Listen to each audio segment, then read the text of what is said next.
Hello दोस्तों, welcome to विद्यालय IAS. आज के इस क्लास में, इस एमसीक्यू क्लास में हम सीजी पीएससी के लिए जो हिस्ट्री की मोस्ट इम्पोर्टेंट एमसीक्यूज हैं उन्हें डिस्कस करेंगे, उनके बारे में पूरी डिटेल से देखेंगे। तो अगर आप वीडियो में नए हैं तो प्लीज चैनल को सब्सक्राइब करें, वीडियो को लाइक करें, शेयर करें।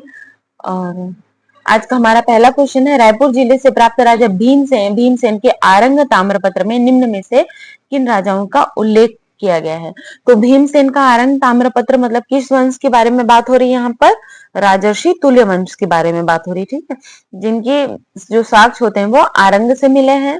इनमें सबसे पहले हाँ, इनमें जितने भी राजा रहे ना, तो भीमसेन सेकंड ने क्या किया था, ताम्रपत्र लिखवाया था, आरंग ताम्रपत्र। उसमें जितने भी राजा रहे राजर्षि तुल्यवंश में, सभी की जानकारी दी थी, ठीक है। तो सुरा, दैत, विभीषण, भीमसेन प्रथम, दैत द्वितीय, भीमसेन द्वितीय, सभी के बारे में जानकारी थी। तो आंसर इसका क्या हो जाएगा? उपरोक्त सभी, सभी की जानकारियां थी इसमें। राजर्षि तुल्यवंश का हम देखते हैं, संस्थापक थे इसके सूर्य शुरा, ठीक है। सूर्य सुरा। प्रमुख शासक रहे सुरा, दैत, विभीषण, भीमसेन प्रथम, दैत द्वितीय, भीमसेन द्वितीय, ठीक है। तो इनका साक्ष्य कहाँ से मिलता है? आरंग से मिलता है, याद रखना है। और भीमसेन द्वितीय द्वारा उत्कीर्ण आरंग ताम्रपत्र के लेख से हमें इस वंश के शासकों की जानकारी मिलती है। विशेष, यह राजवंश छत्तीसगढ़ का प्रथम स्थानीय राजवंश था जिसका शासनकाल 4वीं से 6वीं शताब्दी रहा है। फिर आता है समुद्रगुप्त के प्रयाग प्रशस्ति कौशल के शासक का क्या नाम था, ठीक है। कौशल के शासक का क्या नाम था? तो जो समुद्रगुप्त की प्रयाग प्रशस्ति है, तो उन्होंने क्या लिखा है कि उन्होंने कौशल के राजा महेंद्र और महाकांतार के राजा व्याघ्रराज, ठीक है, महेंद्र सेन को हराया था इन्होंने। और महाकांतार यानी दक्षिण में तब व्याघ्रराज का शासन था। व्याघ्रराज कौन? नलवंशी शासक। हरिशंकृत प्रयाग प्रशस्ति शिलालेख के अनुसार गुप्त वंशीय राजा समुद्रगुप्त ने दक्षिण विजय अभियान के दौरान दक्षिण कौशल के वाकाटक वंशीय राजा महेंद्र सेन, संभवतः ये प्रवर सेन था, को तथा महाकांतार के नल वंशीय राजा व्याघ्रराज को पराजित किया था। समुद्रगुप्त जो था ना, वो दक्षिण अभियान को मेन ये ग्रहण मोक्ष अनुग्रह की नीति में लेता था। ग्रहण मोक्ष अनुग्रह क्या है? ग्रहण मोक्ष अनुग्रह है कि पहले मैं लड़के उसे हासिल करूंगा, ग्रहण करूंगा, फिर मोक्ष यानी कि उसे छोड़ दूंगा, ठीक है। मतलब उस राजा को पहले आप हराओ, जीतो उस राज्य को, और फिर उसे मुक्त कर दो। और उसे मुक्त करने का ये मतलब नहीं था, मुक्त करने का मतलब था उसे अपने नीचे ले आओ, अनुग्रह करो। फिर उनसे जो भी कर वगैरह है वो सब लेते थे, ठीक है। तो ये ग्रहण मोक्ष नीति, ग्रहण मोक्ष अनुग्रह की नीति के तहत पहले सम्मिलित किया था। फिर मतलब पहले क्या किया था? जीता था, फिर मोक्ष दे दिया, मतलब सम्मिलित नहीं किया, ठीक है। सम्मिलित नहीं किया, ग्रहण मोक्ष अनुग्रह मतलब अपने आश्रित कर लिया उसे, अपितु अपनी अधीनता स्वीकार करवाकर छोड़ दो, ठीक है। अगला है, महासमुंद के कोपरा नामक ग्राम से समुद्रगुप्त की पत्नी रूपा देवी के साक्ष्य भी मिले हैं। कैसे साक्ष्य मिले हैं? माना जाता है कि जब समुद्रगुप्त अभियान पे चले थे तो अपनी पत्नी को साथ में लेके चले थे, ठीक है। अगला क्वेश्चन है, महाकांतार के किस राजा को समुद्रगुप्त ने हराया था? तो समुद्रगुप्त की प्रयाग प्रशस्ति है, प्रयाग प्रशस्ति लेख है, उसमें साफ साफ लिखा हुआ है कि इसने कौशल के राजा महेंद्र सेन और महाकांतार के राजा व्याघ्रराज को हराया था।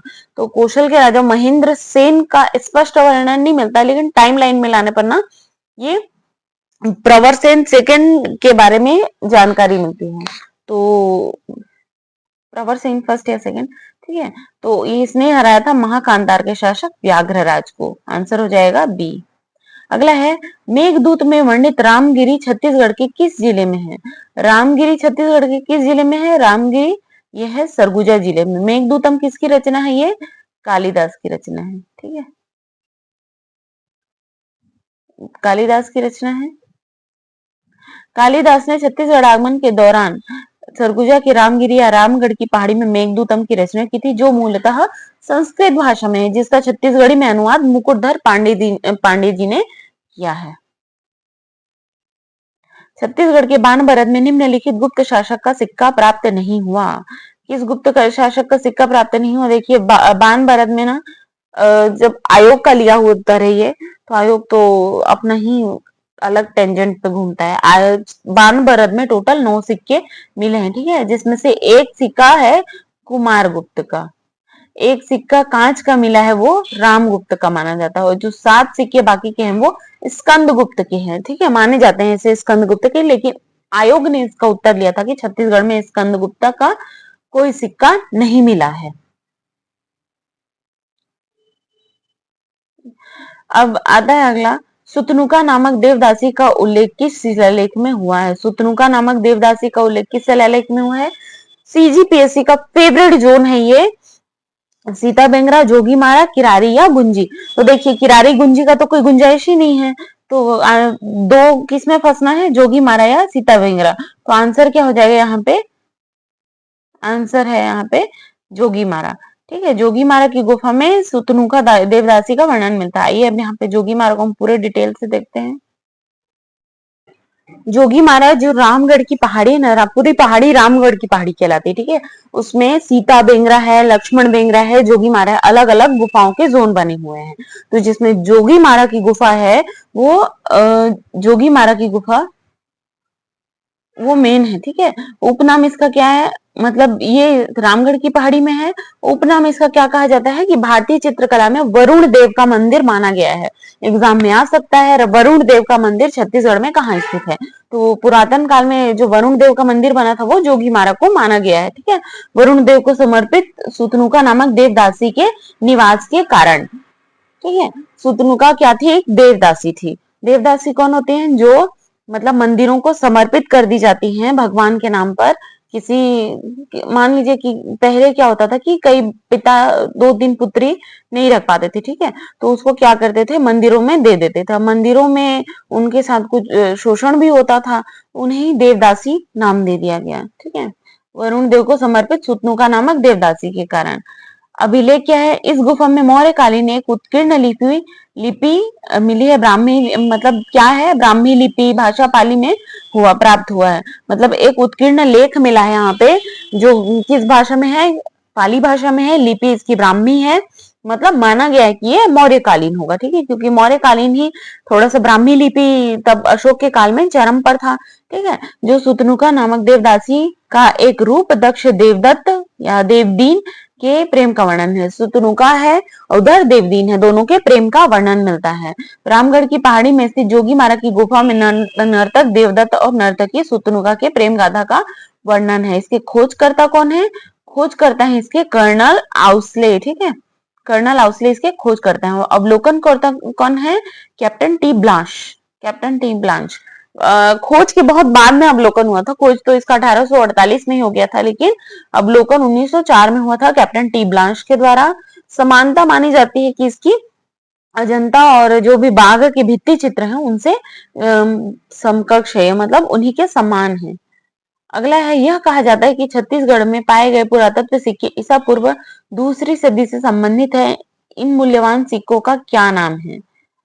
तो ये माना गया है ईसा पूर्व 2री सदी, ये अशोककालीन सिक्के माने गए हैं, ठीक है।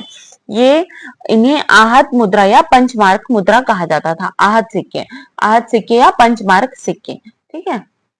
आरंग, उड़ेला, तारापुर से मौर्यकालीन सिक्के मिले हैं। यह कहा जाता है कि छत्तीसगढ़ में पाए गए पुरातात्विक सिक्के पूर्व 2री सदी से संबंधित है। इन मूल्यवान सिक्कों को आहत मुद्रा या पंचमार्क मुद्रा कहा जाता था। एग्जाम में ऐसे ही क्वेश्चन आते हैं, ठीक है, थोड़े से ट्रिकी दे देंगे या फिर और टफ दे देंगे। एक्सप्लेनेशन पढ़ना बहुत जरूरी है। एक्सप्लेनेशन मतलब हो सकता है कि आपके एक्सप्लेनेशन में से ही 1-2 क्वेश्चन फंस जाए। छत्तीसगढ़ के मल्हार में निम्नलिखित में से किस सातवाहन के सिक्के प्राप्त नहीं हुए हैं? प्राप्त नहीं हुए, ठीक है, नहीं को बहुत ध्यान से देखना है, नहीं हुए हैं। तो वेदश्री के प्राप्त होते हैं सिक्के, पुडुमा के होते हैं, पुडुमा के अपीलक की भी मुद्राएं प्राप्त हुई हैं मल्हार से। सिमुक की मुद्राएं, सातवाहन शासक सिमुक की मुद्राएं प्राप्त नहीं हुई हैं, ठीक है। अब देखते हैं मुद्रा। बालपुर शक्ति से सातवाहन शासक अपीलक की चतुष्कोणीय सिक्के प्राप्त हुए हैं और गौतमी पुत्र सातकर्णी के अवक्ष चांदी के सिक्के प्राप्त हुए हैं, ठीक है। सातवाहन शासक अपीलक के चतुष्कोणीय सिक्के और गौतमी पुत्र सातकर्णी के अवक्ष चांदी के सिक्के। फिर मल्हार बिलासपुर से प्राप्त हुए राजा अपीलक की 2 मुद्राएं, तांबा और कांसे की। वरिष्ठी पुलुमावी के आवक से चांदी का सिक्का यहाँ से भी प्राप्त हुआ है। सी से पोटीन के 4 सिक्के प्राप्त हुए हैं, जिनमें से 2 सिक्कों पर 7 कर्ण नाम उल्लेख है और एक सिक्के पर वेद शिरीष या वेद श्री का नाम लिखा हुआ है। फिर आता है चकरबेड़ा। चकरबेड़ा कहाँ है? बिलासपुर में है। बिलासपुर में क्या हुआ है? सातवाहन कालीन रोम का सिक्का जो विदेशों से व्यापार को इंगित करता था वो मिला है हमको। और नवागांव बेमेतरा से क्या मिला है? नवागांव बेमेतरा से यहाँ से सातवाहन कालीन सीरी 7 लेख युक्त ताम्र सिक्का मिला है। ठीक है, नवागांव से ताम्र सिक्का मिला है। चकरबेड़ा से क्या सिक्का मिला है? रोम कालीन सिक्के मिले हैं। लवन। लवन कहाँ पे है? लवन है बलौदा बाजार में। सातवाहन कालीन सिक्के यहाँ से भी प्राप्त हुए हैं। अगला है सातवाहन काल में रोम के सिक्के, रोम के सोने के सिक्के बिलासपुर के किस स्थान से प्राप्त हुए हैं, जिसे पता चलता है कि उस काल में भारत और रोम का व्यापार था। तो अभी हमने पढ़ा है कहाँ से प्राप्त हुए हैं? चकरबेड़ा से प्राप्त हुए हैं। ठीक है, दमोदरा नाला चट्टान लेख में लिखा हुआ है कि राजा कुमार वर्दत्त ने 1000 गायें दान में दी थी। यह किस स्थान के नाम से जाना जाता है? तो कहाँ से जाना जाता है? ये गुंजी ग्राम शक्ति। ठीक है, दमोदरा कहाँ पे है? गुंजी ग्राम शक्ति में। गुंजी शिलालेख हमने पढ़ा भी है। गुंजी शिलालेख सातवाहन वंशियों से संबंधित है, जो कि राजा वरदत्त श्री के अभिलेख है। और यहाँ पे क्या माना जाता है कि जो वरदत्त श्री था वो उसने अपनी आयु में वृद्धि करने के लिए 1000 गायें दान में दी थी। ठीक है, अब अगला है भांडल देव का जैन मंदिर कहाँ है? तो भांडल देव का जैन मंदिर कहाँ है? ये है रायपुर। जब आप NH40 मतलब NH53 में रन कर रहे हैं, ठीक है, तो इधर पूर्व से पश्चिम की ओर जाने पे जब हम रायपुर एंटर करते हैं तो आरंग में पड़ता है, रायपुर आरंग में भांडल देव का जय मंदिर। छत्तीसगढ़ में इसकी बहुत बड़ी मान्यता है। आरंग को छत्तीसगढ़ में मंदिरों की नगरी के नाम से जाना जाता है। यहाँ पे भांडल देव का जैन मंदिर है। जैन तीर्थंकर अजीतनाथ महावीर स्वामी श्रेयांश की मूर्तियां भी यहाँ से मिली हुई हैं। ठीक है, अगला है श्री वसगर वसगहर। कहते हैं ना, जो ऑथेंटिक जैन शब्द होते हैं ना, ये जल्दी प्रोनाउंसिएशन में भी नहीं आते हैं। वसगहर। ठीक है, वसगहर पार्श्व तीर्थ छत्तीसगढ़ के किस जिले में स्थित है? उल्टा पुल्टा क्वेश्चन आ सकता है एग्जाम में, याद रखना है इसे। ये है आपके दुर्ग जिले में स्थित है। ठीक है, दुर्ग जिले में स्थित है वसगहर पार्श्व तीर्थ।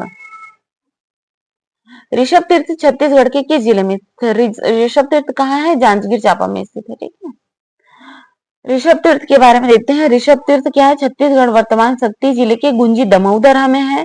और छत्तीसगढ़ में जो ऋषभ तीर्थ की जानकारी हमें कहाँ से मिलती है? महाभारत कालीन ग्रंथ से मिलती है। ठीक है, महाभारत मतलब इसका साहित्यिक स्रोत महाभारत है, जिसमें छत्तीसगढ़ में ऋषभ तीर्थ होने का उल्लेख है। अगला है आनंद प्रभु कुटी विहार में स्थापित मुख्य प्रतिमा किसकी है? बहुत ही इंपॉर्टेंट क्वेश्चन। इसका जो एक्सप्लेनेशन है उसमें सारे फैक्ट डाले हुए हैं हमने। आनंद प्रभु कुटी विहार में स्थापित मुख्य प्रतिमा किसकी है? यहाँ पे मुख्य प्रतिमा बुद्ध की प्रतिमा है। ठीक है, याद रखना है इसको। अब देखते हैं, सिरपुर में है आनंद प्रभु कुटी विहार। इसकी जो उत्खनन करता है ये MG दीक्षित है। ठीक है, स्वास्तिक विहार और आनंद प्रभु कुटी विहार दोनों आसपास ही हैं। मठ या मंदिर यहाँ बौद्ध, हिंदू और जैन के मंदिर तथा मठों के स्मारक हैं। यहाँ पे खुदाई हुई थी। उत्खनन करता कौन थे? MG दीक्षित। अब बौद्ध विहार में यहाँ पे क्या क्या मिला है? बौद्ध विहार में यहाँ पे मिला है स्वास्तिक विहार, 1954 से 1955 मिला है। फिर तीवर विहार मिला है, महाशिव तीवर देव के द्वारा स्थापित कराया हुआ तीवर विहार। गौतम बुद्ध की मूर्ति यहाँ पे स्थापित है तीवर विहार में। फिर आनंद प्रभु कुटी विहार है, यहाँ पे गौतम बुद्ध की मुख्य प्रतिमा है। और संसुई बौद्ध विहार है, 1997 से 2002 में इसका उत्खनन हुआ था। ठीक है, और एक है राधिका विहार। क्या क्या विहार है? स्वास्तिक विहार, तीवर विहार, आनंद प्रभु कुटी विहार, संसुई बौद्ध विहार और राधिका विहार।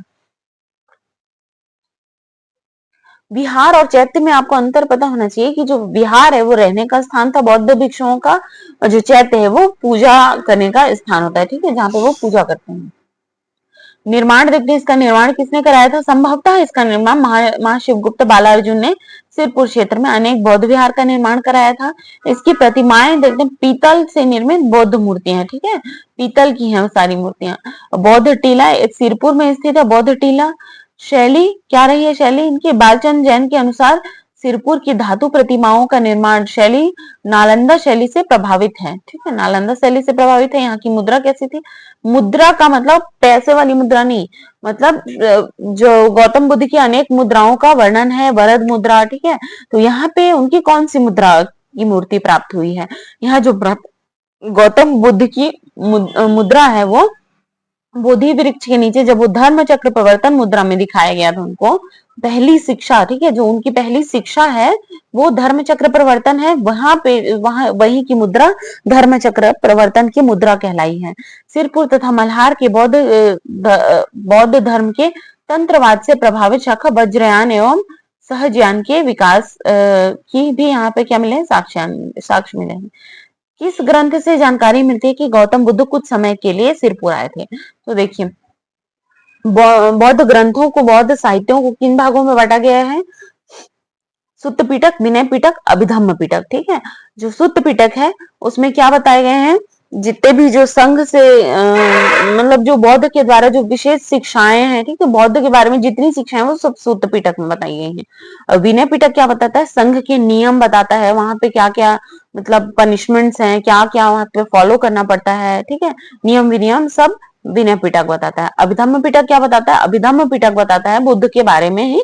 ठीक है, और जो जैसे सुत्त पिटक का ही एक निकाय है अंगुत्तर निकाय। ठीक है, 5 निकाय होते हैं सुत्त पिटक के जो हिस्से हैं उसमें एक अंगुत्तर निकाय। ठीक है, अंगुत्तर निकाय उसमें जो गौतम बुद्ध ने जो अवदान शतक है ना, इसमें 16 महाजनपदों का वर्णन मिलता है।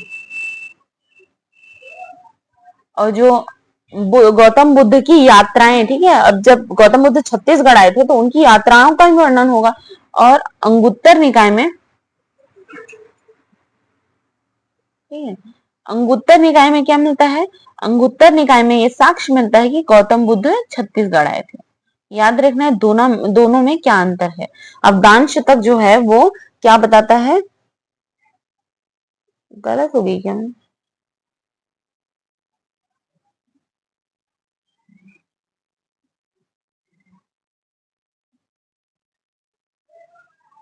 अवदान शतक और अंगुत्तर निकाय। ठीक है, तो ये दोनों में थोड़ा सा ये कॉन्फ्लिक्टेड रहा, इसीलिए आंसर यहाँ पे ए और बी दोनों लेना चाहिए था। ठीक है, अंगुत्तर निकाय में भी बताया गया कि गौतम बुद्ध कुछ समय के लिए छत्तीसगढ़ आए थे। और जो अवदान शतक है इसमें 16 महाजनपदों का वर्णन है। अब 16 महाजनपदों में से एक महाजनपद कौन था?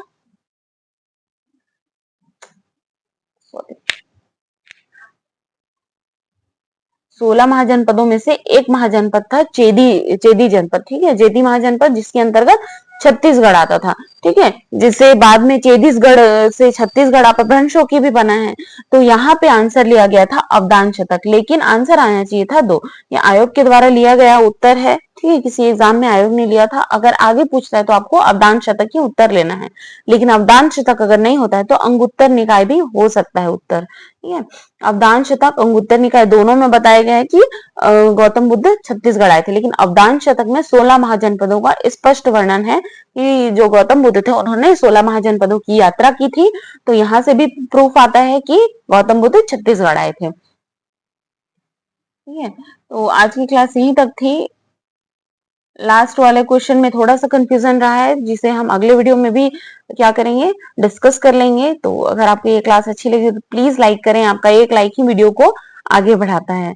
प्लीज लाइक करें, चैनल को सब्सक्राइब करें, वीडियो को और ज्यादा से ज्यादा शेयर करें, अपनी तैयारी जारी रखें। All the best, thank you for watching.